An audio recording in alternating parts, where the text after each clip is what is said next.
Diz assim o texto, 2 Coríntios capítulo 8, versículos 1 a 5. Agora, irmãos, queremos que vocês tomem conhecimento da graça que Deus concedeu às igrejas da Macedônia.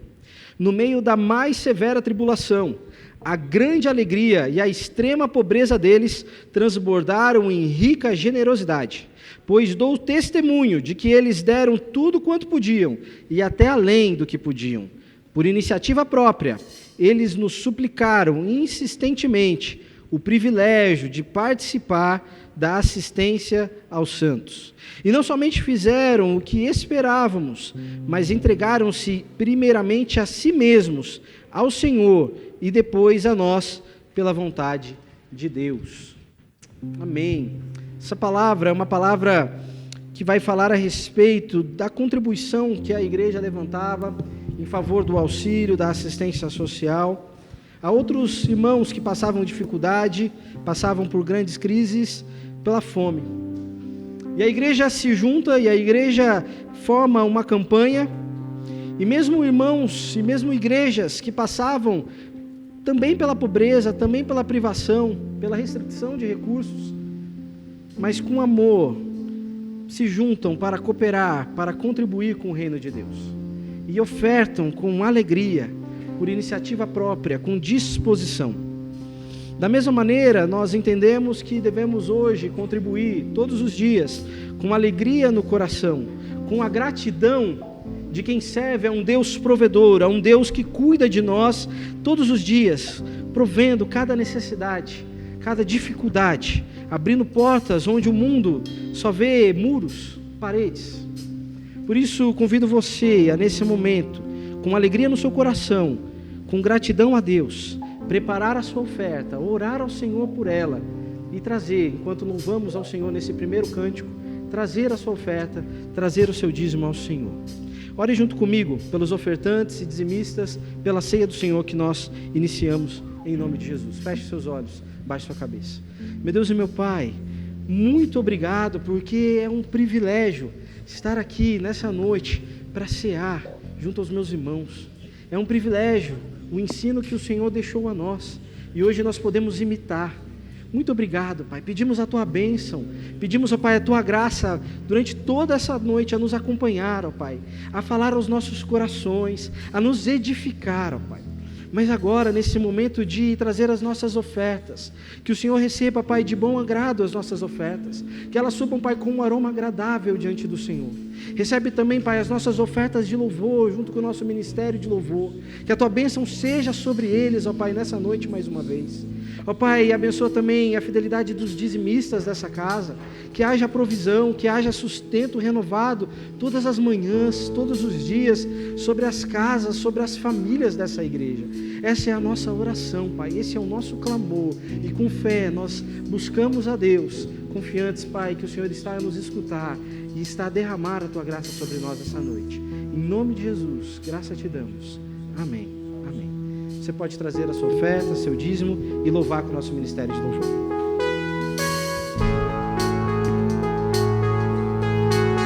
Vamos com palmas?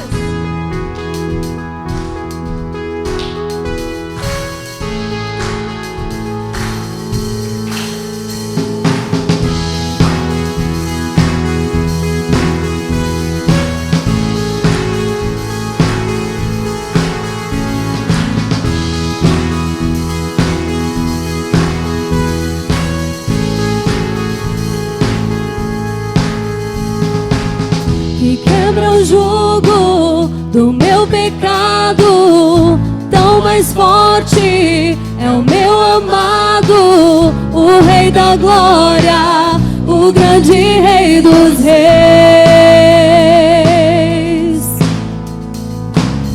Que treme a terra contra o Vão Santo, eu admiro, desejo tanto o Rei da Glória, o grande Rei dos Reis. Oh, que tremenda graça, oh, que infalível amor, tomou o meu lugar, a minha cruz levou.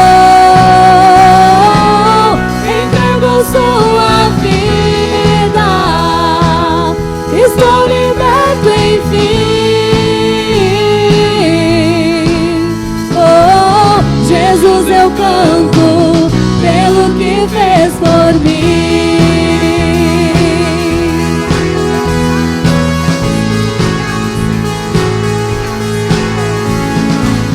Que traz a ordem em meio ao caos, adota o órfão, livra do mal, o Rei da Glória, o grande Rei dos Reis. Governa o mundo com sua justiça, és como o sol, tua face brilha, o Rei da Glória, o grande Rei dos Reis. Oh, que tremenda graça, oh, que infalível amor, tomou o meu lugar, a minha cruz levou, entregou sua vida, estou liberto enfim. Oh, Jesus, eu canto pelo que fez por mim. Digno é o Cordeiro de Deus, digno é o Rei que a morte venceu. Digno é o Cordeiro de Deus, digno é o Rei que a morte venceu. Digno é o Cordeiro de Deus, digno é o Rei que a morte venceu. Digno é o Cordeiro de Deus, digno é o Rei que a morte venceu. Graça, oh, que infalível amor, tomou o meu lugar, a minha cruz levou, entregou sua vida, estou liberto enfim. Oh, Jesus, eu canto pelo que fez por mim.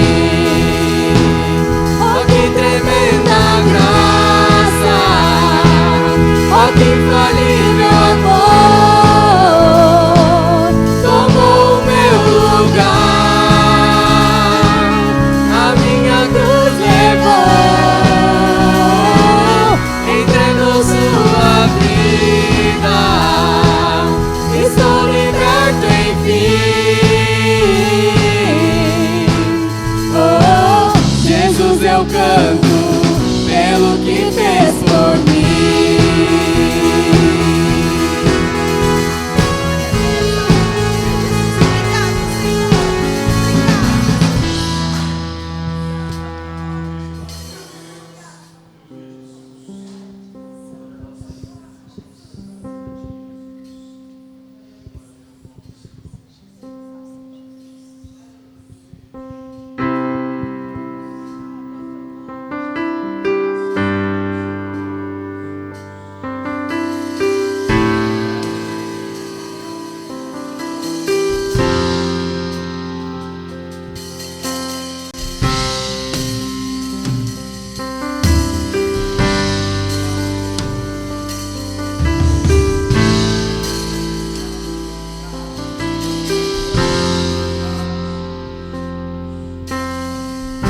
Andei tão cego, sem rumo certo, buscando a paz e descanso. Eu procurei por tantos meios justificar meus erros, mas ao clamar,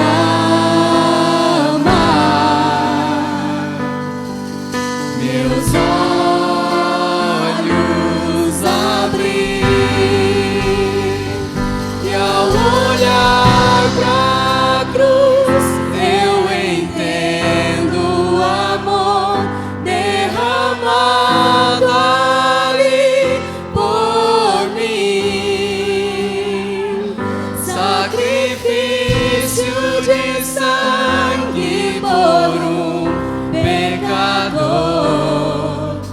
sou merecedor, tua graça me alcançou.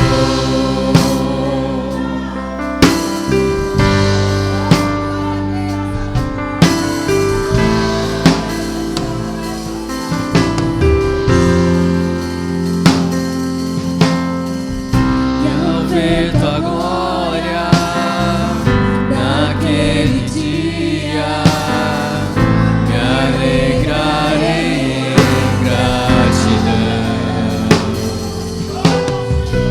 Tocarei as marcas de vitória. Vencido é o pecado. Perante a ti me prostrarei,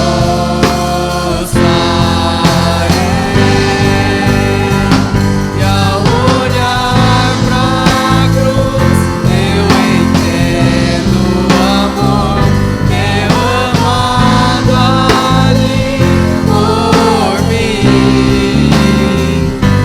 Sacrifício de sangue por um pecador, eu sou merecedor.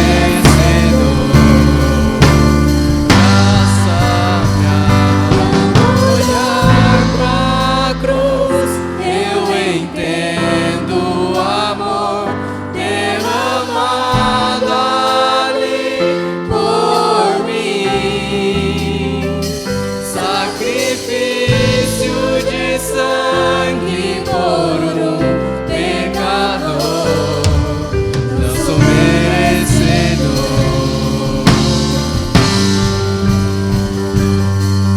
Eu sou merecedor.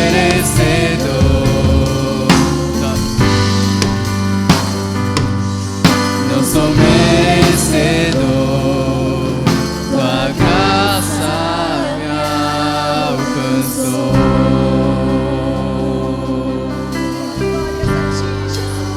Obrigado, Jesus. Obrigado, Jesus. Obrigado, Jesus. Obrigado, Jesus.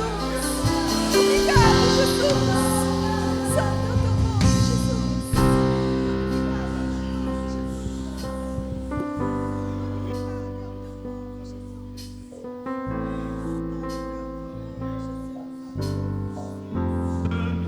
Glórias a ti, Jesus. Glórias ao teu santo nome, ó Pai. Glórias te damos, Jesus. Glórias. Santo, santo é o teu nome.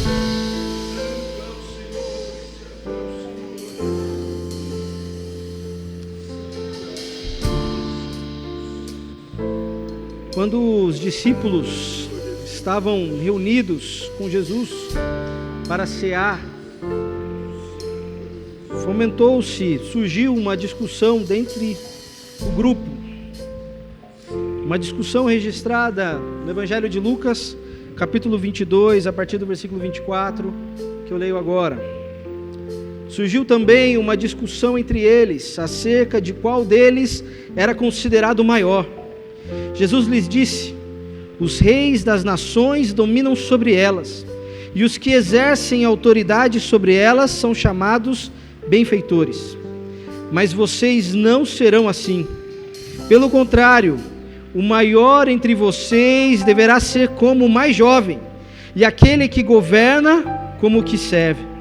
Pois quem é maior, o que está à mesa ou o que serve? Não é o que está à mesa, mas eu estou entre vocês como quem serve. Convido você a fechar mais uma vez os seus olhos e orar junto comigo. Meu Pai, meu Deus, momento de reflexão, momento de refletirmos, olharmos para dentro de nós mesmos, nos examinarmos e vemos se estamos falhando com o Senhor, falhando com os teus ensinamentos. Momento de diminuir, momento de servir e entender o privilégio, entender a bênção que é servir. Ó Pai, afasta de nós toda a vaidade, afasta de nós, ó Pai, tudo aquilo que vai nos afastar de Ti, que a arrogância que brota e prospera em nosso coração possa ser extirpada, Pai, pelo agir do Teu Espírito Santo. Que essa igreja, Pai, possa aprender com o Seu exemplo, que possamos, ó Pai, aprender a servir, que possamos, ó Pai, a aprender, ó Pai, o que é ser humilde, o que é, Pai, estar disposto a contribuir com o Teu reino, ó Pai. Ó Pai, fala, Pai, aos nossos corações nesse momento, nessa cerimônia do lava-pés, ó Pai, e usa desse momento para fortalecer, Pai, a nossa fé, a nos encorajar, a nos alimentar, ó Pai. Precisamos do Teu poder, Pai. Graça Te damos, ó Pai, em nome de Jesus. Amém. Amém. A igreja pode se assentar.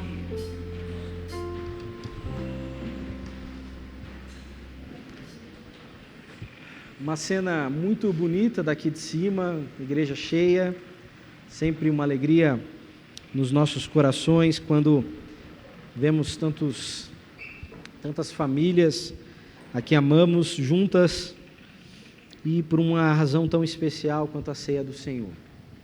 Antes de prosseguirmos com a ceia do Senhor, nós temos a cerimônia do lava-pés, distinta da cerimônia da ceia, mas intimamente ligada, porque foi passada como ordenança pelo próprio Jesus no mesmo dia. E como Igreja Adventista da Promessa, acreditamos que fazemos muito bem ao celebrarmos as duas juntamente, assim como nosso Senhor o fez. Nós continuamos até o tempo presente, celebrando primeiro o lava-pés, preparando o nosso coração, para que depois possamos cear ao Senhor de coração limpo. O texto que li como introdução acontece ali alguns momentos antes do lava-pés. Não sabemos, mas existe até uma chance de ter motivado Jesus a tomar a sua iniciativa de se levantar, cingir-se da toalha e começar a lavar os pés dos discípulos. Jesus estava vivendo um momento terrível, uma dor sem igual, porque ele sabia o que vinha pela frente, ele sabia como ficaria sozinho, ele sabia a dor que passaria, ele sabia que teria que experimentar a morte, mesmo sendo Deus. E no meio dessa ceia, dessa noite que antecipava a sua crucificação, ele toma um gesto sem igual, sem precedentes, de humildade. E é importante destacar o contexto da cerimônia de lava-pés, porque hoje pode parecer um tanto quanto distante da nossa rotina, das nossas vidas, mas quando Jesus lava os pés dos discípulos, ele estava fazendo em uma sociedade reconhecida pela sua higiene, um povo que antes de se alimentar, lavava não só as suas mãos, mas também os seus pés, muitas vezes sujos pelo pó de uma terra, de caminhos, de estradas não asfaltados como hoje. Lavavam os seus pés porque a sua mesa também era um tanto quanto diferente da nossa mesa de hoje. Eram mesas mais baixas, mais próximas do chão, em que os homens precisavam se reclinar, se sentar ao chão para comer, e os seus pés ficavam ali próximos dos alimentos. E era um costume da época, então, lavar os pés, assim como as mãos, antes de toda a refeição. Mas esse costume era reservado sempre ao menor dos escravos, porque dentro da sociedade era visto como um gesto humilhante lavar os pés de outra pessoa. Mas ali, na ceia, em que estavam reunidos o nosso Senhor e os seus discípulos, não haviam escravos, não estavam disponíveis servos, escravos a ajudar, a tomar a iniciativa de lavar os pés dos seus senhores. Mas estavam ali entre os discípulos, entre iguais, junto do seu mestre, junto do seu Senhor. E então, com os corações sujos, muito mais talvez do que os seus próprios pés. Eles começam a discutir entre eles qual deles seria o maior. E no meio dessa discussão, a refeição está para começar e ninguém lavou o seu pé. Porque o seu pensamento, o coração de todos ali, estava em saber quem era o maior, quem era o mais importante, quem era o mais próximo de Cristo. Então é necessário que aquele que não era igual aos outros, era necessário que o Senhor e Mestre se dispusesse a fazer o que os seus discípulos deveriam ter feito. Diz o texto de João, do Evangelho de João, capítulo 13, a partir do seu primeiro versículo, que um pouco antes da festa da Páscoa, sabendo Jesus que havia chegado o tempo em que deixaria este mundo e iria para o Pai, tendo amado os seus que estavam no mundo, amou-os até o fim. E estava sendo servido o jantar, e o diabo já havia induzido Judas Iscariotes, filho de Simão, a trair Jesus. E Jesus sabia que o Pai havia colocado todas as coisas debaixo do seu poder, e que viera de Deus e estava voltando para Deus. Assim, levantou-se da mesa, tirou a sua capa e colocou uma toalha em volta da cintura. E depois disso, derramou água numa bacia e começou a lavar os pés dos seus discípulos, enxugando-os com a toalha que estava em sua cintura. Chegou-se a Simão Pedro, que lhe disse: Senhor, vai lavar os meus pés? E respondeu Jesus: você não compreende agora o que estou lhe fazendo, mais tarde, porém, entenderá. Disse então Pedro: não, nunca lavarás os meus pés. E Jesus respondeu: se eu não os lavar, você não terá parte comigo. Respondeu Simão Pedro: então, Senhor, não apenas os meus pés, mas também as minhas mãos e a minha cabeça. E disse Jesus: quem já se banhou precisa apenas lavar os pés, todo o seu corpo está limpo. Vocês estão limpos, mas nem todos. Pois ele sabia quem iria traí-lo, e por isso disse que nem todos estavam limpos. E quando terminou de lavar-lhe os pés, Jesus tornou a vestir a sua capa e voltou ao seu lugar. E então lhes perguntou: vocês entendem o que lhe fiz? Vocês me chamam mestre e senhor, e com razão, pois eu sou. Pois bem, se eu, sendo senhor e mestre de vocês, lavei-lhe os pés, vocês também devem lavar os pés uns dos outros.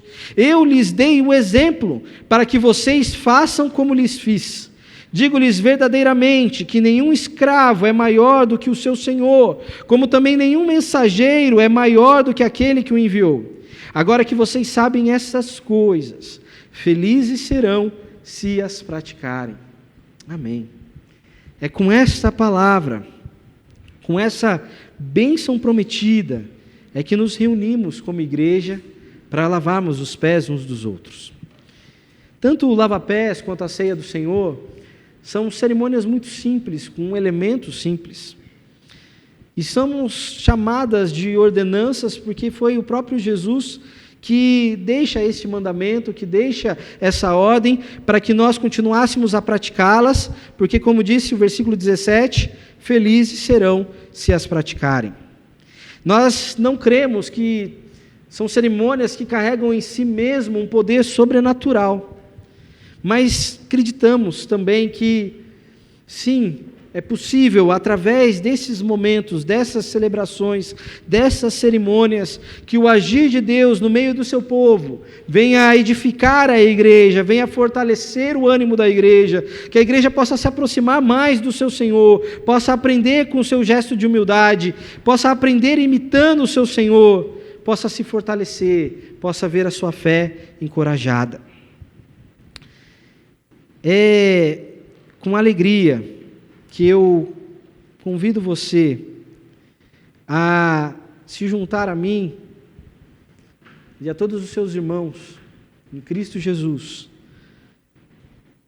em gesto de humildade, curvando-se na frente um do outro, pedindo a autorização do meu irmão, em nome do Cristo que a quem servimos, eu posso lavar os seus pés? Esse gesto de humildade que o mundo pode entender como algo menor, como uma humilhação, como algo que nos apequena. Nós, como igreja, acreditamos que nos aproxima mais à imagem e semelhança de Cristo, porque estamos o imitando, estamos praticando o que Ele nos deixou para ser praticado. Nós não queremos ser um povo arrogante, um povo vaidoso, um povo que se julga melhor do que os outros. Por isso, nós insistimos, todas as celebrações da nossa ceia, que devemos continuar a praticar e a celebrar a cerimônia do lava-pés. Para muitos, pode parecer algo que apenas alonga a nossa ceia, algo que apenas estende o tempo, mas tenho certeza, por tudo o que aprendemos na palavra, é valioso demais, tem um valor muito grande. É um valor deixado por Cristo para que nossos corações fossem transformados, fossem moldados, para que não viéssemos a insistir no erro dos discípulos que estavam ali reunidos naquele dia, discutindo quem era o maior entre eles, porque a palavra, o ensino de Jesus é claro: aquele que quer ser o maior deve se rebaixar, deve servir, deve ser o menor dentre todos, porque a lógica do reino de Deus é a inversa da lógica dos homens. Por isso, agora nós teremos um último momento para você procurar o seu irmão, cumprimentá-lo se você ainda não cumprimentou nessa noite.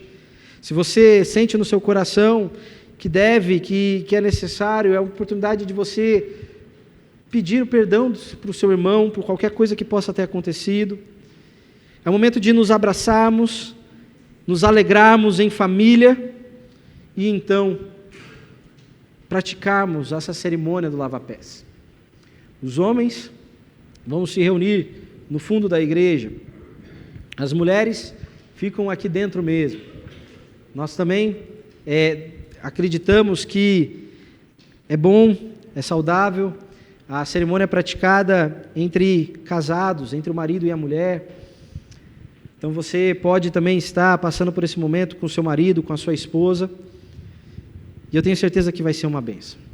Mas quando você ali estiver de joelhos, curvado diante dos pés do seu irmão, lembre-se de que o seu Senhor e Mestre Jesus assim também o fez, ainda que fosse o próprio Deus encarnado, ainda que não precisasse passar por tamanha humilhação, já que sabia o que aguardava logo depois, a humilhação da morte, a humilhação de pagar o preço de um pecado que não era dele.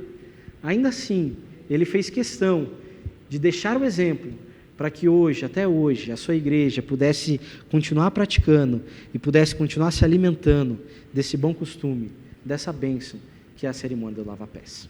Amém? Se coloque de pé, vamos fazer uma última oração, depois nós vamos nos cumprimentar e então vamos nos dirigir para a cerimônia do lava-pés. Meu Deus e meu Pai, que a sua palavra a respeito da humildade, a respeito da cerimônia do lava-pés, possa ter encontrado caminhos em nossos corações, que corações endurecidos não venham a impedir a Tua palavra de prosperar, de germinar, de trazer transformação a todos nós, para que nos lembremos, ó Pai, que no Seu reino toda lógica é invertida. Precisamos nos diminuir, precisamos servir mais, precisamos estar à disposição do meu irmão, preciso estar junto dele, ó Pai, não em posição de superioridade, mas ao lado dele, servindo, caminhando junto, em família, ó Pai. Ó Pai, usa deste momento, ó Pai, para abençoar a Tua igreja, usa, Pai, deste momento para falar, ó Pai, aos nossos corações, para alimentar este povo, porque somos dependentes da Tua graça, dependentes, ó Pai, da Tua provisão, dependentes do Teu alimento, ó Pai. Em nome de Jesus, graça Te damos. Amém. Amém. Fique à vontade para cumprimentar o seu irmão e depois se dirigir para o seu lava-pés.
Jesus, eu preciso de ti.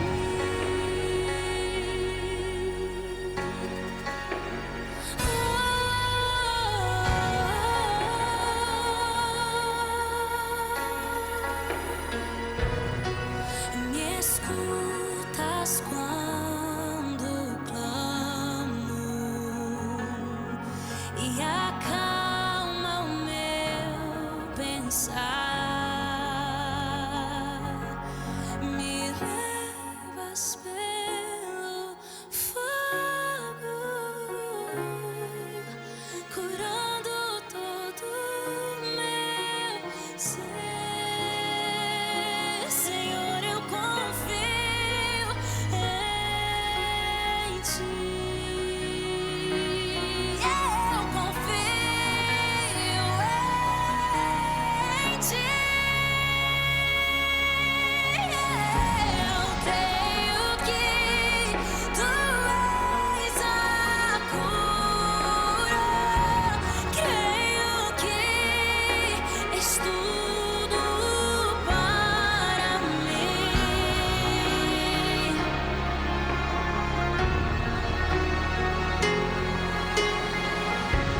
Creio que tu és a vida.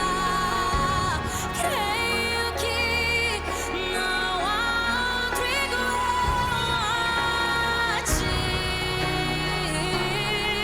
Jesus, eu preciso de ti. Não há outro igual a ti.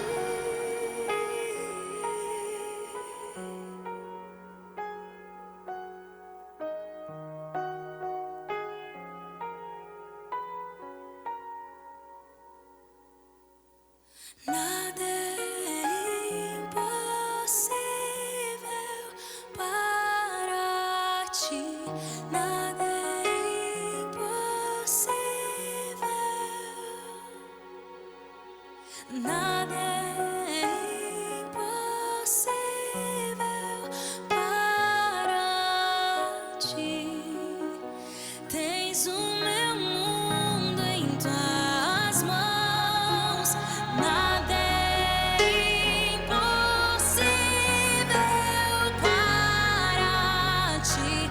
Nada é impossível. Nada é impossível para ti, Deus. Tens o meu mundo em tuas mãos.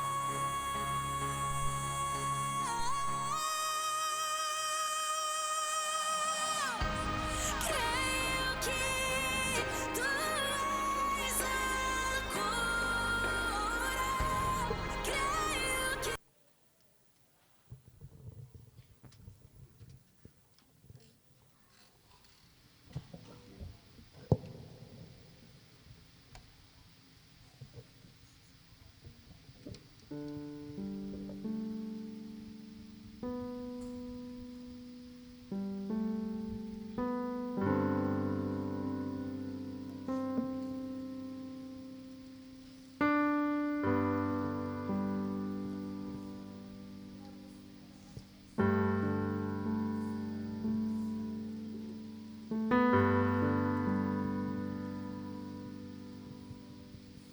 Vamos iniciar mais um momento especial dessa noite, um momento que nos traz uma grande reflexão sobre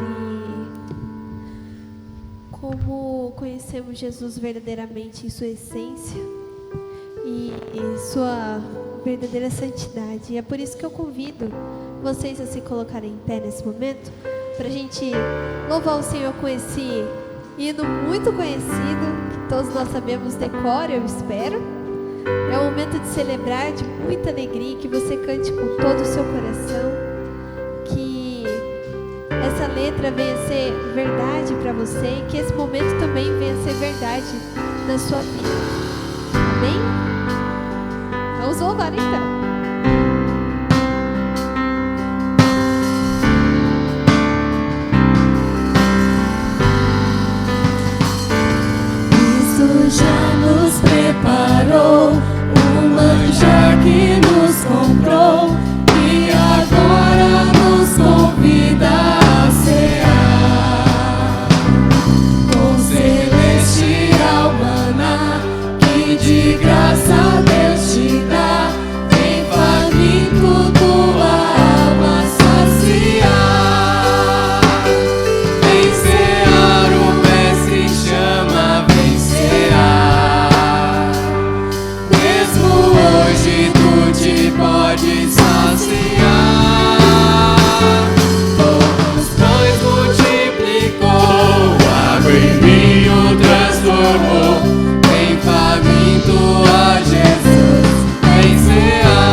marchar. Venho a Cristo sem tardar, pois um vinho sem mistura Ele dá. E também dá vida o pão, que nos traz consolação. Eis que tudo preparado já está.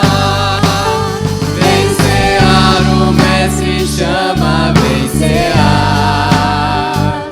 Mesmo hoje tu te podes saciar. Poucos pães multiplicou, água em vinho transformou. Bem faminto a Jesus vencear. Breve Cristo vai descer e a noiva receber seu lugar ao lado do Senhor Jesus. Quem a fome suportou e a sede já passou, lá no céu irá cear em santa luz. Vencear, o Mestre chama a vencear. Mesmo hoje tu te podes saciar. Poucos pães multiplicou, água em vinho transformou. Bem faminto a Jesus vencear. Aleluia, Jesus. Santo é o nome do Senhor Jesus. Glórias a Jesus. Glórias ao Senhor Jesus, o nosso Senhor. Graças nós te damos, Pai, pela tua graça, pelo teu amor, por tua misericórdia. Deus, nós estamos aqui na tua presença, Senhor, para agora participar, ó Senhor Jesus, daquilo que talvez seja a forma mais próxima de relacionamento contigo, de envolvimento contigo, Jesus. Esse momento, Senhor Jesus, esse momento, Jesus, não é um simples ritual, Senhor Jesus. Não é um simples mito, Senhor Jesus.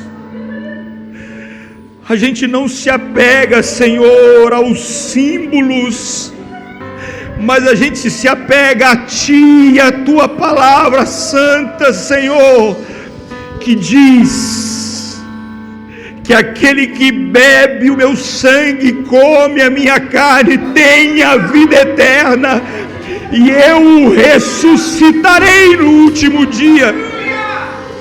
Quem come a minha carne e bebe o meu sangue tem a vida eterna, e eu o ressuscitarei no último dia. Senhor Jesus, lava-nos, Senhor Jesus, com o teu sangue. Limpa-nos, Senhor, de toda amargura. Limpa-nos, Senhor, de toda dor. Lava-nos, Senhor, de todo pecado. Cristo Santo, toma conta da nossa vida, Senhor. Perdoa-nos, Senhor. Cura-nos, Senhor. Ah, Senhor, nos amadurece para Ti. Deus Santo, nos dê mais alguns momentos da Tua presença aqui, Senhor, para que entendamos o Teu sacrifício, o Teu amor, e que nós aproveitemos, Senhor, nos deliciemos, nos alegremos diante de Ti, Jesus. Lava-nos, purifica-nos, conforta-nos, Senhor, consola-nos, Senhor Jesus, consola, Jesus, alegra-nos com a Tua presença, alegra-nos com a Tua bondade, Jesus, alegra-nos, para que a gente glorifique a Ti, a gente glorifique a Ti, Jesus. Glórias ao Teu nome, Jesus. Continua com a gente aqui, Pai, em nome de Jesus. Amém, Senhor Jesus. Amém, Jesus. Graças ao Senhor, irmão. Pode se assentar, fica à vontade. Graças sejam dadas a Jesus pela bênção, pela graça e pela misericórdia de nós estarmos aqui. Graças ao Senhor por nos conceder a alegria de juntos, como igreja, como família, participarmos dessa mesa. Graças ao Senhor Jesus por nos dar a oportunidade de participarmos do momento do lava-pés, um momento de humildade, um momento onde a gente se ajoelha, onde a gente se coloca diante do nosso irmão com humildade no coração, com carinho nos nossos corações, quando esposos e esposas podem, talvez aqui, nesse momento, restaurar o seu relacionamento, restaurar o seu momento diante do Senhor. Graças a Deus por tudo isso que Ele nos concede. A gente aprende, quando lemos aquilo que o Senhor nos apresenta sobre o momento da ceia, esse momento da última Páscoa, nós vemos esses textos sendo ditos, apresentados em Mateus, Marcos, Lucas, João. A gente olha para esses textos e consegue entender aquilo que o Senhor quer trazer para os nossos corações. Mas quando hoje pedi a Deus direção para aquilo que deveria trazer à igreja, eu fui levado para um outro texto, um texto que você provavelmente conhece muito bem, você já ouviu essa história, e que eu queria que nós meditássemos pela graça do Senhor nele. O texto é de João, no capítulo 2, e a cena é uma festa de casamento. Aqui, desse texto, do capítulo 2 de João, um texto e um dos sinais, um dos milagres de Jesus, que só aparece no texto de João, não aparece em nenhum outro texto, mas é trazido aqui para nós como sendo o primeiro dos milagres, o primeiro dos sinais que Jesus fez aqui. E o texto vai nos dizer assim: e ao terceiro dia fizeram-se umas bodas em Caná da Galileia, e estava ali a mãe de Jesus, e foram também convidados Jesus e os seus discípulos para a festa do casamento. E faltando o vinho, a mãe de Jesus lhe disse: não tem vinho. E disse-lhe Jesus: mulher, que tenho eu contigo? Ainda não é chegada a minha hora. Sua mãe não responde nada diretamente a Jesus e aos empregados, aqueles que estavam cuidando do casamento, aos mordomos. Ela diz no verso 5: fazei tudo quanto ele vos disser. E estavam ali postas 6 talhas de pedra para as purificações dos judeus, e em cada uma cabiam cerca de 100 litros. E disse-lhe Jesus: enchei de água essas talhas. E encheram-nos até em cima. E disse-lhe: tirai agora e levai ao mestre-sala. E levaram. E logo que o mestre-sala provou a água feita em vinho, não sabendo de onde viera, se bem que o sabiam os empregados que tinham tirado a água, chamou ao esposo e disse: todo homem põe primeiro o vinho bom, e quando já tem bebido bem, quando já beberam muito, então coloca o vinho inferior. Mas tu guardastes até agora o bom vinho. E ali, diz o texto de João, Jesus iniciou os seus sinais em Caná da Galileia e manifestou a sua glória, e os seus discípulos creram nele. Eu fui profundamente envolvido por esse texto, porque se tem uma coisa que a gente está fazendo aqui, agora, é participarmos de uma mesa, é participarmos de uma festa. Nós estamos diante daquilo que é extremamente representativo para o povo judeu dessa época, que vivia em Caná da Galileia e que participava dessa festa: pão e vinho. Às vezes a gente é tentado a olhar para esse texto e pensarmos assim: puxa vida, mas o primeiro milagre, transformar água em vinho, ele poderia já ter começado com um baita de um milagre, uma ressurreição na frente de todo mundo. Até porque a gente aprende que a primeira impressão é a que fica.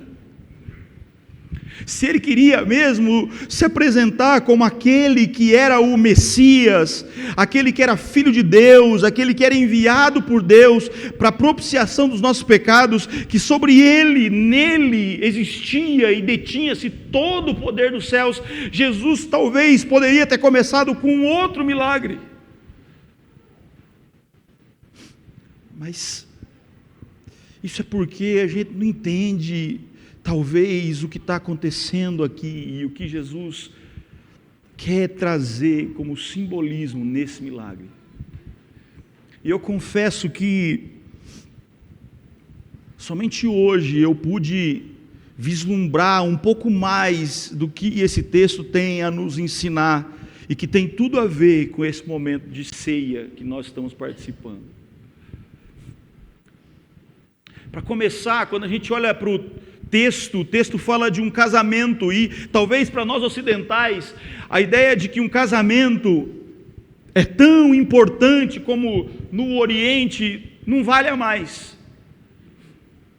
Talvez, assim como olhamos aqui no Ocidente para as festividades do casamento, o foco maior está na noiva e no noivo, e está tudo bem. Mas aqui, nesse lugar, nessa região, nessa época, a festa do casamento era muito mais do que a pessoa do noivo ou a pessoa da noiva. A festa do casamento era a introdução desse casal na sociedade. A festa de casamento era a recepção da sociedade. Agora há um casal que viveria segundo as características desse povo.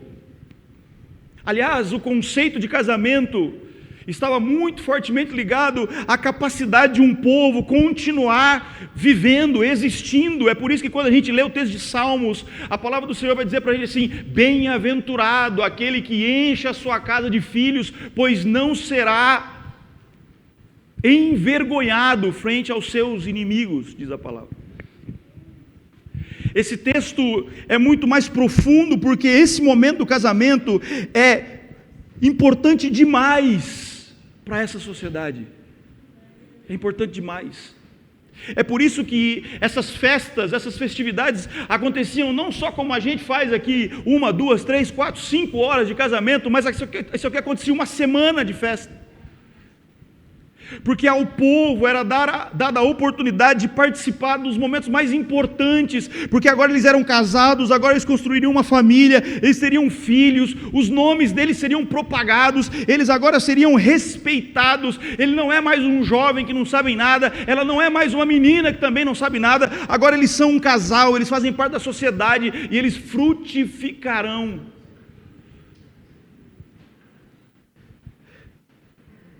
É por isso que quando Jesus mostra esse primeiro milagre, quando ele se apresenta nesse primeiro milagre, quando, como diz o verso 11, quando ele manifesta a sua glória e os seus discípulos creem nele, ele faz isso nesse momento, porque muito mais relevante do que o vinho era toda a história que estava envolvida, era a vergonha, era a humilhação, era a queda diante da sociedade antes da vida começar. Se havia uma coisa que ia marcar esse noivo para sempre, seria como sendo a festa, na onde o vinho acabou no 3º dia, ainda faltando 4, 5 dias de festa.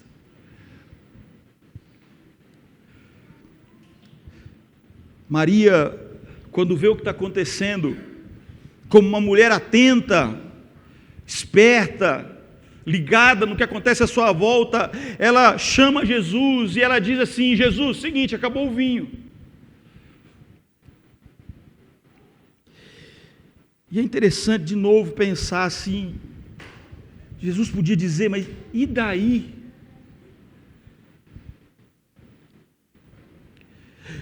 Maria chega diante de Jesus com essa realidade de vergonha, porque ela não tinha pouco conhecimento de quem era o seu filho. A gente não sabe, a Bíblia não relata experiências de Maria com Jesus enquanto ele crescia.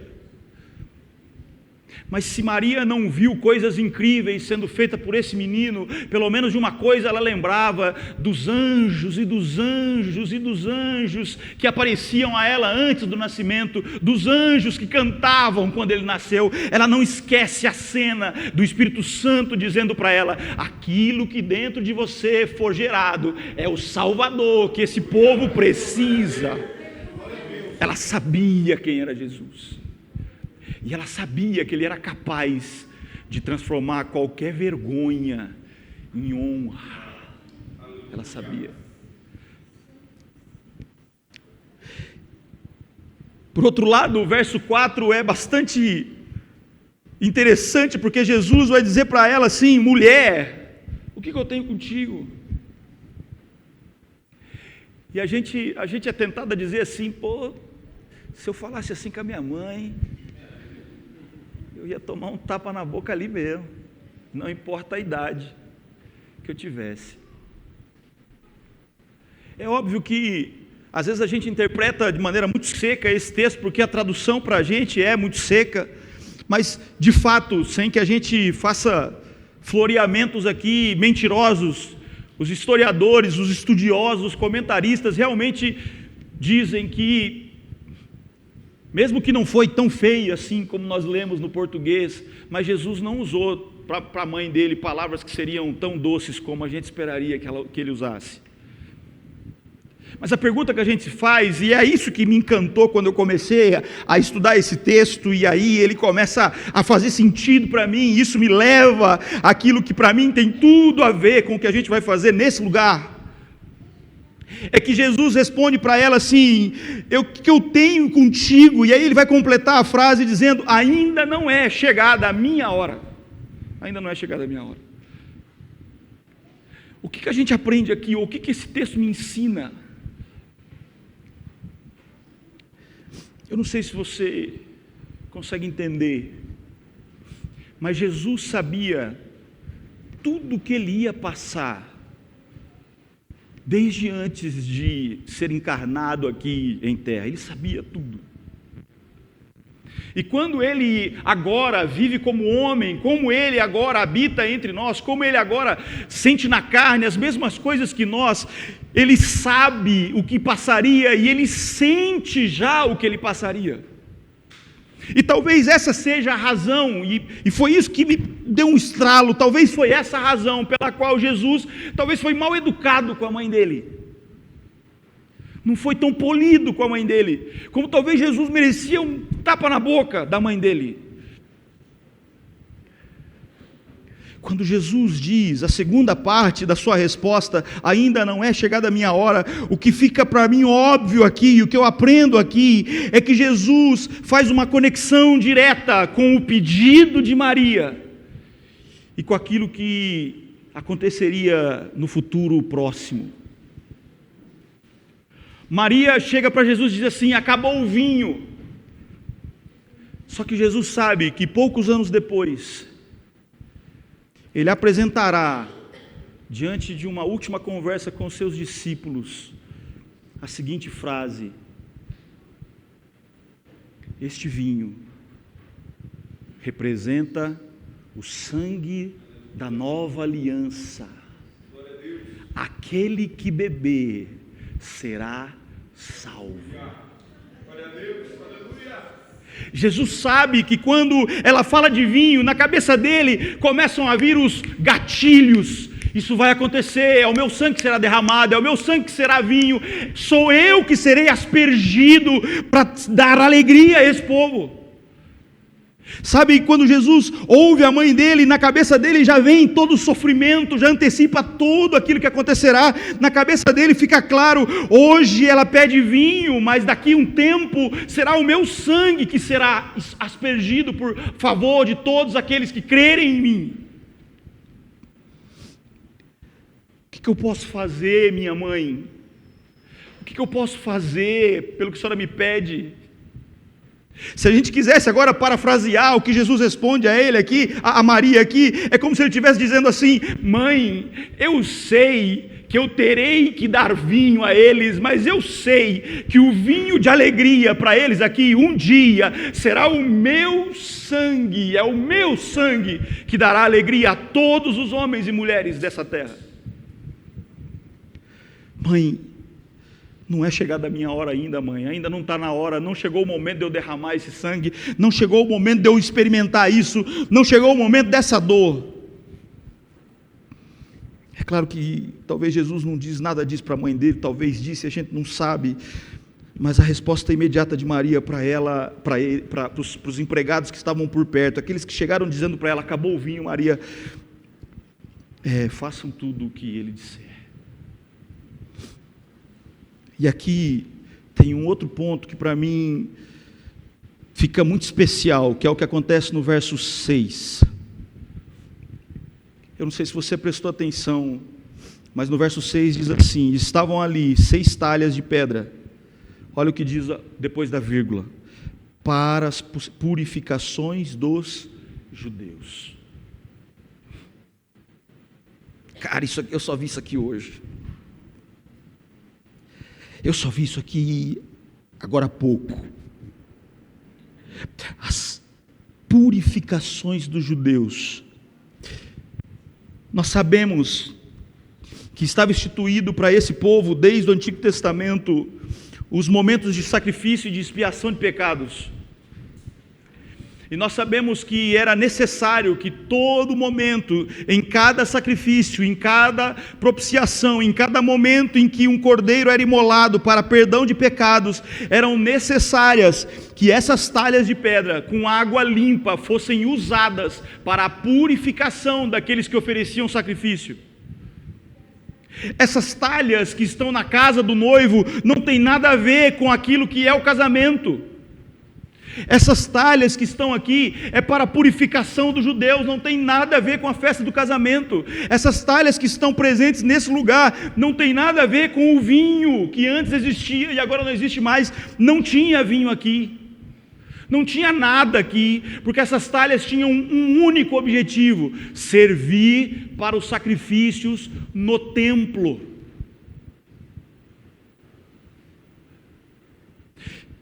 Mas incrivelmente, o pote que está disponível para o primeiro milagre de Jesus, o pote que está disponível para transformar água em vinho, o pote que está disponível para ser aquilo que representará o sangue purificador de Jesus, são talhas usadas na purificação dos judeus. Cara, as talhas tinham um propósito de limpar os judeus dos seus pecados. As talhas tinham o propósito de ser usadas como um ambiente de purificação, de limpeza, de perdão, de restauração de vidas, de mudança de vida, de reaproximação com Deus. E olha que louco, Jesus vai dizer assim: cadê as talhas? As talhas estão ali. Que talhas são essas para ser usadas nos templos? Não, enche de água e leva para o mestre-sala. Essas talhas que agora, antes seriam usadas para a purificação dos judeus no templo, agora são usadas como aquelas que recebem o primeiro milagre de Jesus. Isso para mim é extremamente poderoso, é extremamente interessante quando eu olho para esse texto, porque aqui eu vejo Jesus dando os sinais, dando talvez os toques, dando talvez aquele flamejar daquilo que ele estava por fazer, dando talvez para a gente aqui uma ideia do que aconteceria à frente. Eu sou o sangue que te purifica de todo pecado, é de mim que esvaziará tudo aquilo que você precisa para ser limpo. Por isso, essas talhas agora são o que vocês precisam usar. A palavra do Senhor Jesus marca-me profundamente, porque esse mesmo texto, esse contexto que está envolvido na festa de Caná da Galileia, é o que me faz refletir sobre tudo aquilo que o Senhor ainda fará por nós e fez pelos seus discípulos. Quando ele fala agora, no capítulo 22 de Lucas, sobre o momento da ceia, quando ele chega diante dos seus discípulos para experimentar a ceia com eles, a Páscoa e consequentemente a ceia que ele instaura aqui como uma ordenança, a partir do verso 15 do capítulo 22 de Lucas, ele vai dizer o seguinte: eu desejei muito, eu tive muita vontade de participar com vocês dessa Páscoa, antes que eu padeça. Porque vos digo que não a comerei mais até que ela se cumpra no reino de Deus. E tomando o cálice e havendo dado graça, disse: tomai-o, reparti-o entre vós, porque vos digo que já não beberei do fruto da vide até que venha o reino de Deus.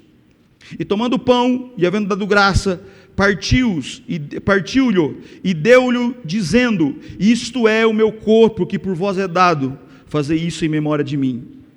Semelhantemente, tomou o cálice depois da ceia, dizendo: este é o cálice da nova aliança no meu sangue, que é derramado por vós. Verso 29 do capítulo 22.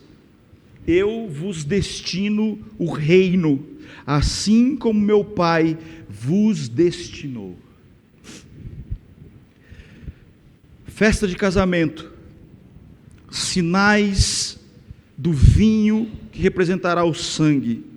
E por fim, aquilo que lemos no verso 29, eu vos destino o reino como meu Pai me destinou. Se você lembrar de um texto de Apocalipse 19, verso 9, o texto vai dizer assim para a gente: bem-aventurado é aquele que participa das bodas do Cordeiro. Jesus começa o seu ministério através de um milagre em uma festa de casamento.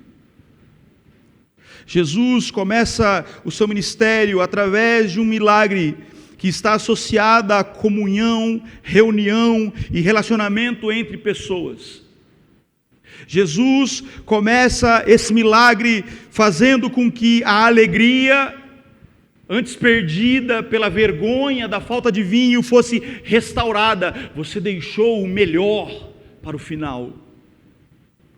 Jesus, quando nos apresenta esse milagre, ele nos leva novamente à percepção de que, assim como ele começa o seu ministério numa festa de casamento, o texto de João, em vários e vários momentos, e no texto de Apocalipse, Jesus é sempre apresentado como sendo o noivo. Jesus se apresenta para nós como sendo o noivo, como sendo aquele que vai nos levar, que vai cumprir em nós a sua vontade definitiva. Por isso ele diz: bem-aventurado aqueles que participam da festa do casamento do Cordeiro. E aqui esse texto me leva inevitavelmente para o capítulo 21, verso 2, que diz assim: eu, João, vi a santa cidade, a nova Jerusalém, que descia de Deus, que de Deus descia do céu, adereçada como uma esposa ataviada ao seu marido. Jesus é apresentado como sendo o noivo. Jesus é apresentado como sendo aquele que tirará de nós, a noiva, tudo aquilo que precisa ser tirado, tirará de nós tudo aquilo que precisa ser limpo, tirará de nós todas as dores, porque o texto vai continuar dizendo: e eu ouvi do céu uma grande voz que dizia: eis aqui o templo do Senhor com os homens, ele habitará com eles, e eles serão o seu povo, e eles serão o meu Deus, e Deus limpará dos seus olhos toda lágrima, não haverá mais morte, nem pranto, nem clamor, nem dor, porque todas as primeiras coisas são passadas. O que o Senhor nos apresenta é uma realidade agora, não mais de uma festa aqui, que precisa ser salva pela transformação de água em vinho, mas Ele nos apresenta uma festa, onde nós estaremos diante dEle, como uma noiva, restaurada, cuidada, abençoada. Para nós, muitas vezes, muitas vezes, fica aquela dúvida: será que eu devo participar desse momento? Será que eu devo participar desse momento de ceia, de lava-pés, desse momento onde a gente comunga daquilo que é tão especial? Bem, a palavra do Senhor em 1 Coríntios 11 vai dizer assim: olha, examine-se, olhe para dentro de você, faça o que você tem que fazer com você, mas o texto diz: examine-se e venha participar da mesa do Senhor.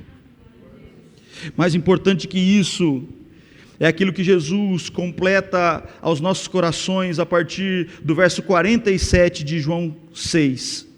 Na verdade vos digo, que aquele que crê em mim tem a vida eterna.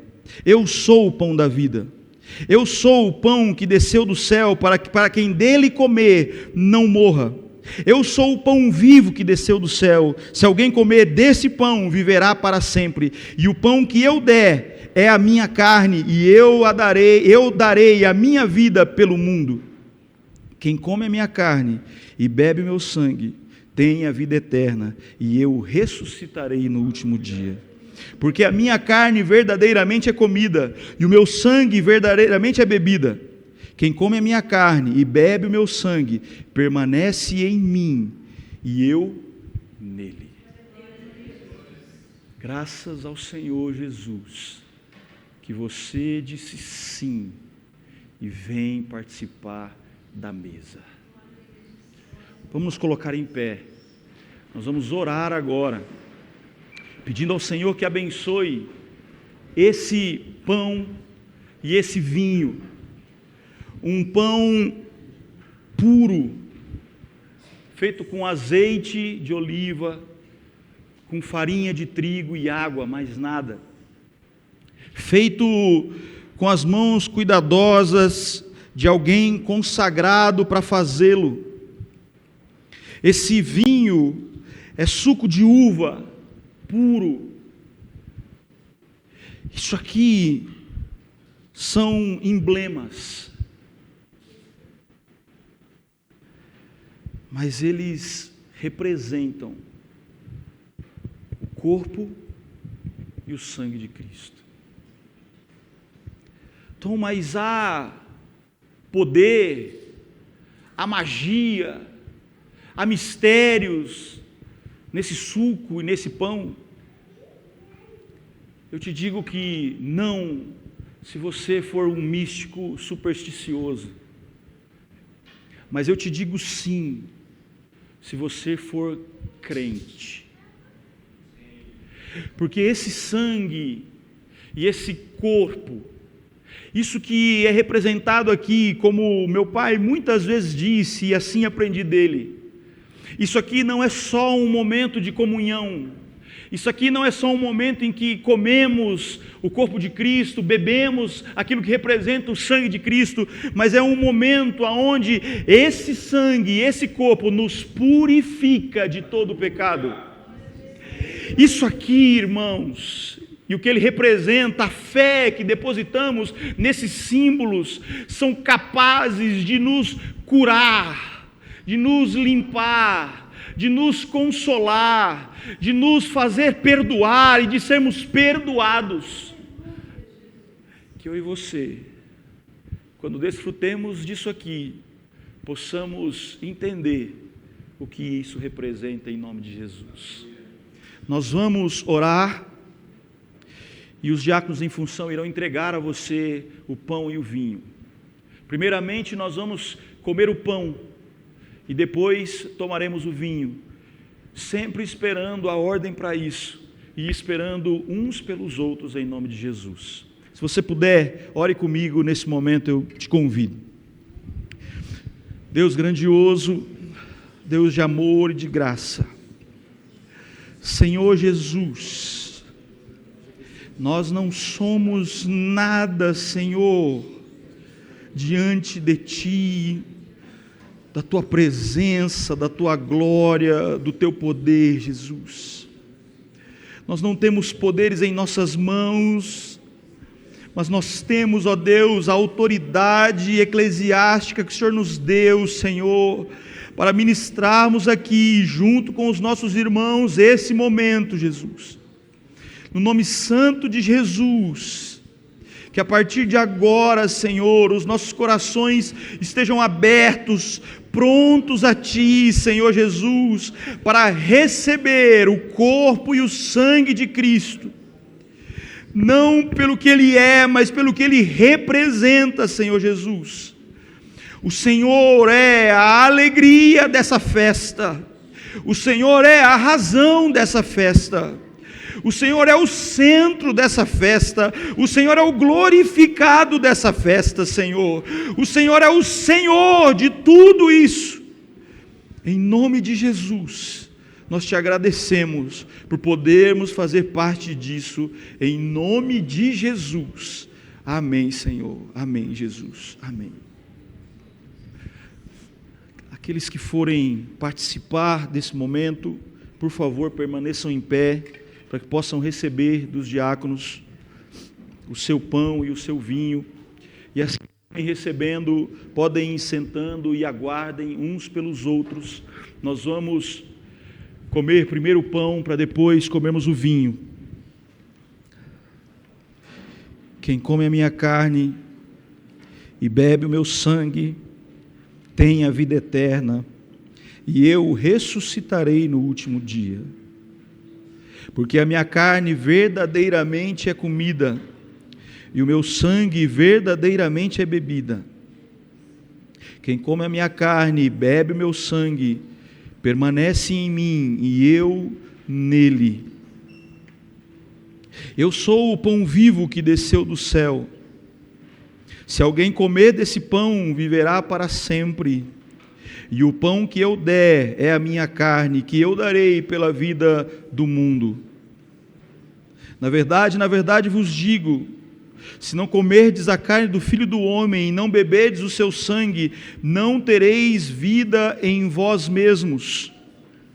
Quem come a minha carne e bebe o meu sangue, tem a vida eterna, e eu o ressuscitarei no último dia. Porque a minha carne verdadeiramente é comida, e o meu sangue verdadeiramente é bebida. Quem come a minha carne e bebe o meu sangue, permanece em mim, e eu nele. Assim como o Pai vive e me enviou, eu vivo pelo Pai. Assim, quem de mim se alimenta, também viverá em mim. Este é o pão que desceu do céu. Não é o caso dos vossos pais, que comeram o maná do deserto e morreram. Mas quem comer desse pão, quem beber deste cálice, viverá para sempre. Quem come a minha carne e bebe o meu sangue, tem a vida eterna, e eu o ressuscitarei no último dia.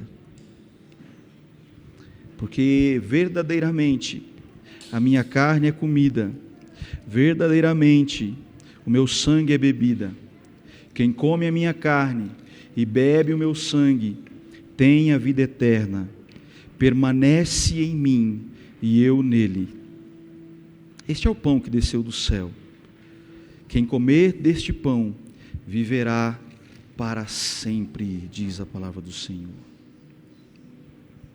Porque eu vos digo, vocês não comerão mais desse pão, não beberão mais desse vinho, até que se cumpra no reino de Deus, no reino de Deus. E tomando o cálice e dando graça, tomai-o e reparti-o entre vocês. Porque eu vos digo que já não beberei do fruto da vide até que eu venha no reino de Deus. E tomando o pão e havendo dado graça, partiu e disse: este é o meu corpo, que por vocês é dado, fazei isso em memória de mim. Quero te convidar, meu irmão, a abrir aí o invólucro do seu pão, retire-o com cuidado.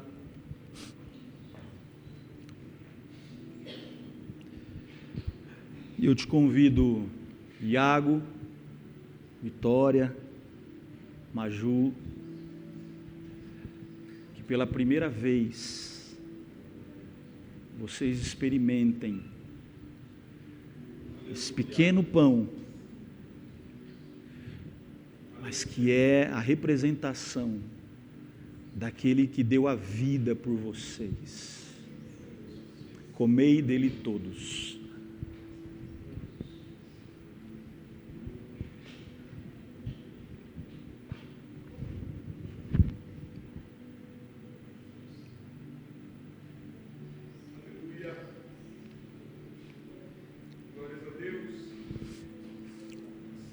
Glórias a Jesus. Glórias a Jesus. Santo é o teu nome, Jesus. Santo é o teu nome, Jesus. Santo é o teu nome, Jesus. Obrigado, Senhor, pela tua graça. Obrigado, Jesus, pela tua bênção, Jesus. Obrigado, Jesus. Obrigado, Jesus. Porque o Senhor é maravilhoso, o Senhor é amoroso, o Senhor é bom, Jesus. Glórias a ti, Jesus. Glórias a ti, Jesus. Glórias a ti, Senhor. Obrigado, Jesus. Obrigado, Jesus, pela tua graça, Senhor Jesus. Obrigado, Jesus, pelo teu amor. Obrigado, Jesus. Quem come a minha carne e bebe o meu sangue tem a vida eterna, e eu o ressuscitarei no último dia. Semelhantemente, Jesus toma o cálice e diz: este é o cálice da nova aliança no meu sangue, que é derramado por vós. Vitória, Iago, Maju, participem desse momento especial para nós, como igreja, como família. Abram o copo de vocês, quem não abriu ainda, com cuidado para não se sujarem, para não derramar. E agora, tomai dele todos em nome de Jesus.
O Evangelho de Mateus, quando narra essa história, ele vai finalizar dizendo assim: e depois dessas coisas partiram para o Monte das Oliveiras. E ali, a história definitiva começa a acontecer, no Monte das Oliveiras. Sabe quando eu fico pensando em que Jesus poderia ter explicado a sua mãe, talvez para não dizer o que ele disse, para não falar como ele falou. Jesus poderia ter dito para ela assim: mãe, tá bom mãe, eu vou fazer o vinho, mãe, porque eu sei que isso é o momento de alegria para eles, esse é o momento de festa para eles. Mãe,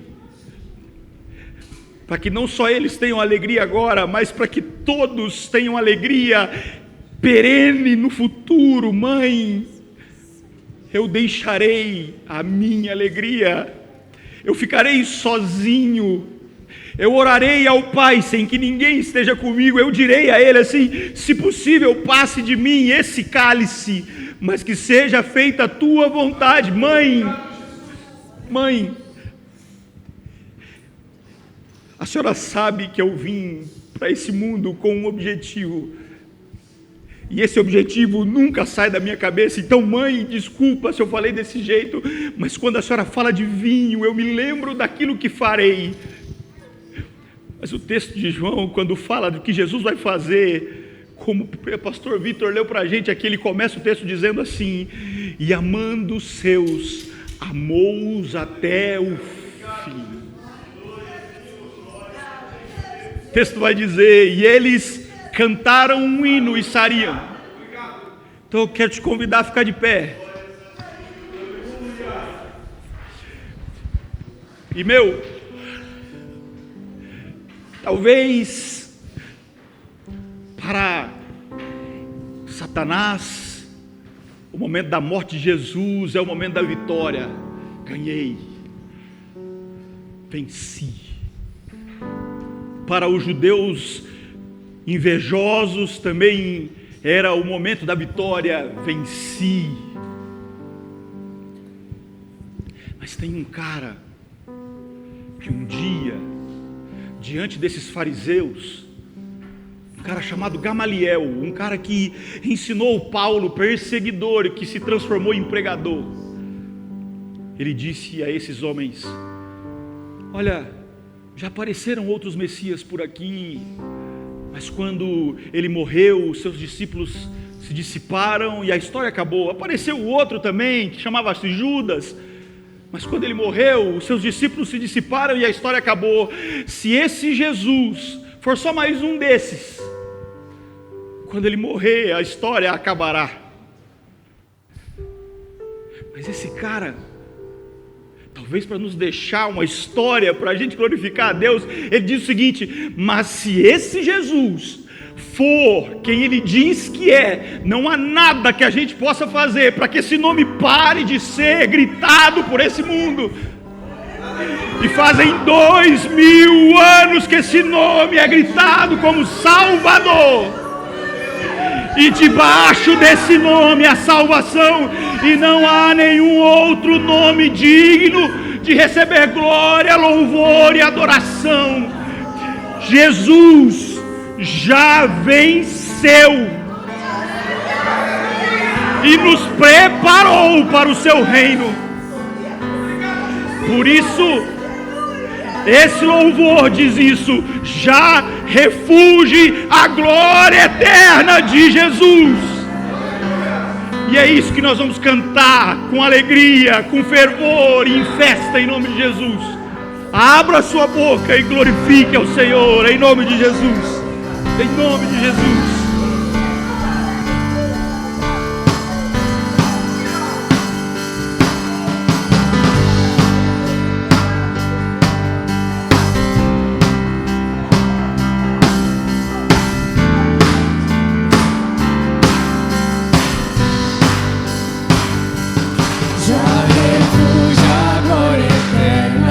Jesus, o Rei dos Reis, leva os reinos deste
cidade, toda a terra regerá, vencendo, vem Jesus. Glória, glória, aleluia. Glória, glória, aleluia. Glória, glória, aleluia. Vencendo, vem Jesus. E por fim entronizado, as nações há de julgar, todos grandes e pequenos, o juiz hão de encarar. Escolhidos triunfantes, em fulgor hão de cantar, venceu o Rei Jesus. Glória, glória, aleluia. Glória, glória, aleluia. Glória, glória, aleluia. Vencendo, vem Jesus. Vencendo, vem Jesus. Vencendo, vem Jesus. Aleluia, Jesus. Glórias a Jesus. Glória a Jesus. Glórias a Ti, Senhor. Obrigado, Senhor Jesus, por esses momentos que o Senhor deu pra gente aqui, Pai. Senhor, amanhã começa uma nova semana. Hoje começa essa nova semana. Nós temos coisas para fazer, temos trabalho a fazer, temos famílias para cuidar, temos estudos para continuar. Eu não sei, Senhor, quanto tempo ainda teremos até que o Senhor volte, até que essa festa, esse banquete esteja pronto para a gente participar, Jesus. Nós não sabemos isso, Senhor. Por isso, Pai, cuida da Tua igreja, cuida de nós, Senhor. Nos alcance com as Tuas misericórdias, nos proteja de todo perigo, de todo mal, nos console, nos abençoe, Jesus. Em especial, Senhor, eu lhe peço a Tua bênção sobre a família da irmã Inês, da Débora, da Irene, da Ivone, do irmão do pastor Idoeme, Jesus, a família do pastor Dorival.